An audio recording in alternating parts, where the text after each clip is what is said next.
嗨，亲爱的书友们，欢迎来到书海时光，一个为你每日推荐好书的心灵驿站。赶快关注我们，一起畅游书海，让阅读点亮每一天的精彩。大家好，今天我要为大家介绍一本充满温情与哲思的经典文学作品《成人就是》。这本书由台湾著名作家林海音创作，首次出版于1960年。书中以作者童年在北京成人的生活经历为蓝本，通过小女孩英子的视角，讲述了上世纪20年代老北京成人的几个感人故事。林海音原名林涵英，1918年出生于日本大阪，5岁时随家人迁居北京城南。太细腻的笔触和真挚的情感，将童年记忆中的点点滴滴娓娓道来，使得《成人就是》成为华语文坛的经典之作。《成人就是》不仅是一部描写童年生活的作品，更是一部探讨人性、命运和时代变迁的深刻之作。它通过一个个鲜活的人物形象和动人的故事情节，带领读者重温那段充满纯真与忧伤的岁月。这本书的价值在于，它不仅让我们看到了一个孩子眼中的世界，更让我们反思成人世界的复杂与无奈。对于读者来说，阅读《成人就是》不仅是一次心灵的洗礼，更是一次对自我和生活的深刻思考。它让我们在纷繁复杂的生活中，重新找回那份久违的纯真与善良。正如林海音在书中所说，夏天过去，秋天过去，冬天又来了，骆驼的又来了，但是童年却一去不还。在开始深入探讨这本书之前，我想先问大家一个问题，在你的记忆中，童年是什么颜色的？是五彩斑斓的，还是灰暗阴沉的？或许每个人的答案都不一样，但有一点是共同的，那就是童年是我们每个人心中最柔软、最珍贵的部分。让我们来看一个名人的故事。著名作家冰心在回忆自己的童年时，曾说过：“童年呵，是梦中的真，是真中的梦，是回忆时含泪的微笑。”这句话恰如其分地表达了成人就是带给我们的感受。在阅读这本书的过程中，我们仿佛回到了那个纯真的年代，感受着英子眼中的世界，同时也反思着自己的人生。成人就是全书分为5个独立而又相互关联的故事，分别是惠安馆我们看海去、蓝姨娘、雨打滚儿和爸爸的花儿落了。每个故事都以英子的视角展开，描绘了她在成人的生活经历和所见所闻。这本书之所以能够打动人心，关键在于它真实地再现了童年的纯真与无邪。林海音通过细腻的笔触，将英子眼中的世界描绘得栩栩如生。她没有刻意去渲染悲伤或喜悦，而是以一种平和、淡然的语气，将生活中的点滴娓娓道来。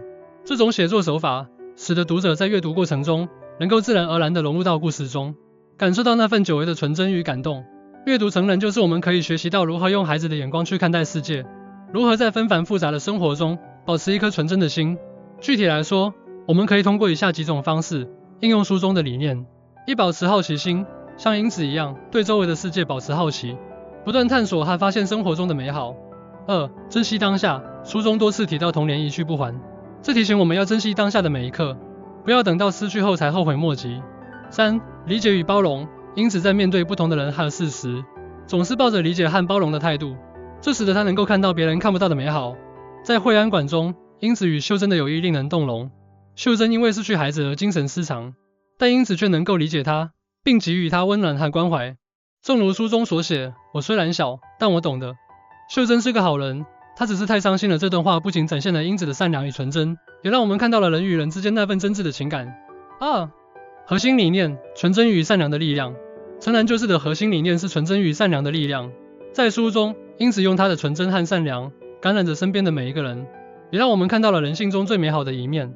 纯真与善良是每个人与生俱来的品质，但在成长的过程中，我们往往会因为各种原因而失去它们。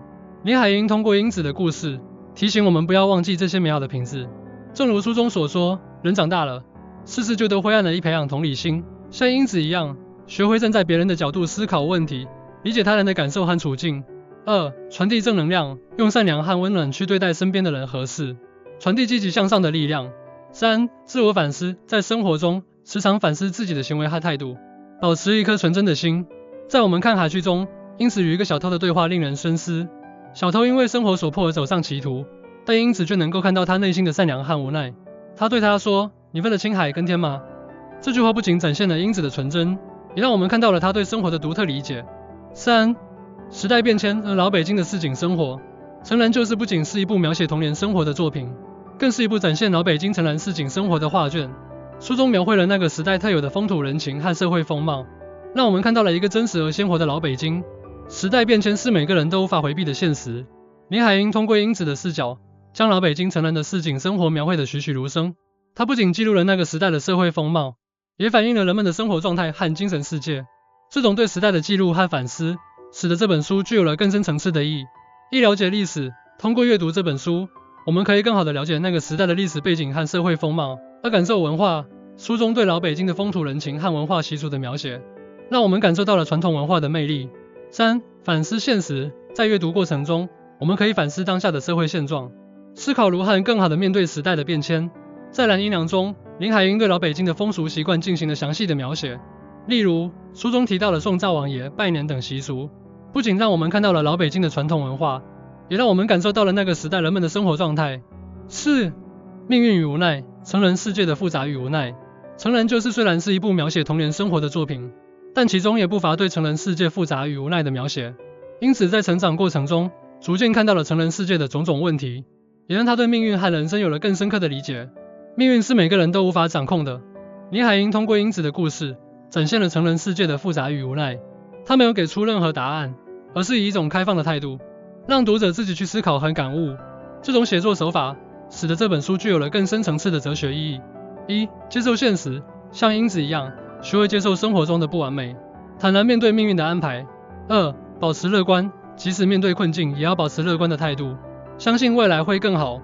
3. 寻找意义，在生活中寻找属于自己的意义和价值，不被命运的无常所困扰。在《爸爸的花儿落了》中，英子面对父亲的去世，表现出了一种超乎年龄的成熟和坚强。他意识到爸爸的花儿落了，我也不再是小孩子了。这段话不仅展现了英子的成长，也让我们看到了命运的无常和人生的无奈。总的来说，《成人就是》是一部充满温情与哲思的经典之作。它通过一个个动人的故事，展现了童年的纯真与善良，也反映了成人世界的复杂与无奈。这本书的价值在于，它不仅让我们重温了童年的美好，更让我们对人生和命运有了更深刻的思考。如果你也想找回那份久违的纯真与善良，如果你也想对人生和命运有更深刻的理解，那么我强烈推荐你阅读《成然就是》。这本书不仅是一部文学作品，更是一面镜子，让我们看到自己内心深处最真实的一面。人生就像一本书，童年是其中最美好的篇章，让我们一起翻开《成然就是》，重温那段纯真的岁月，感受那份久违的温暖。相信在阅读的过程中，你会找到属于自己的答案，也会更加珍惜当下的每一刻。感谢大家的聆听，希望你们喜欢今天的分享。如果你对《成人就是》有任何想法或感受，欢迎在评论区留言，让我们一起交流和探讨。再次感谢，祝大家阅读愉快。